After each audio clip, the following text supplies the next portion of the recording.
This is what I would do if I wanted to buy a house in the next 2 years. Number one, I would meet with a lender and get to know what I can actually afford and what price ranges I should be looking in. If you're a first-time home buyer, most likely you're going to be buying a condo if you're buying in California or Hawaii. And so understanding what you can afford to pay, including HOA fees every month, is a very important piece of that. When you meet with the lender, they are able to give you a lot of information up front just from knowing like your salary, how much you have in loans, if you already own another property. And most of the time for first-time home buyers, they are going to want you to fill out an application eventually.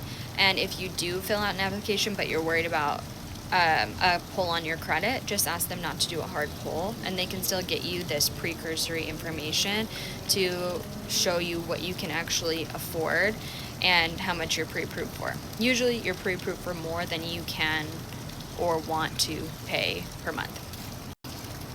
Now that you have a budget, you're going to go back to Zillow, Realtor.com, Homes.com, me. If you live in these areas, I will help you look.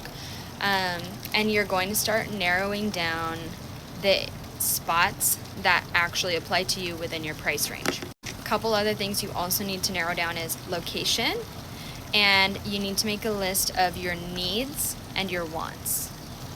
For location, as specific as you can get, that will make it much easier for you because there are going to be a lot of options most likely in your price range.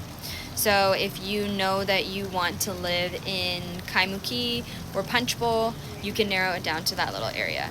If you have more of like a bigger radius, let's say you're fine with the east side as well as Hawaii Kai and Aina Haina, that is going to make your search a lot harder because those are two completely different areas with two completely different inventory options. So the more you can really narrow down where you want to be, and it's okay to look in both areas to kind of help yourself narrow it down, but the more you narrow it down, the easier your choice gets. Okay, so then back to your needs and your wants. Needs would be like, I need 2 bedrooms, I need 2 bathrooms, I need laundry in the unit, I need 1 car parking spot. Wants would be, I would love to have a balcony, I want a 3-bedroom if possible within my budget, but I don't need it. I want a bigger kitchen.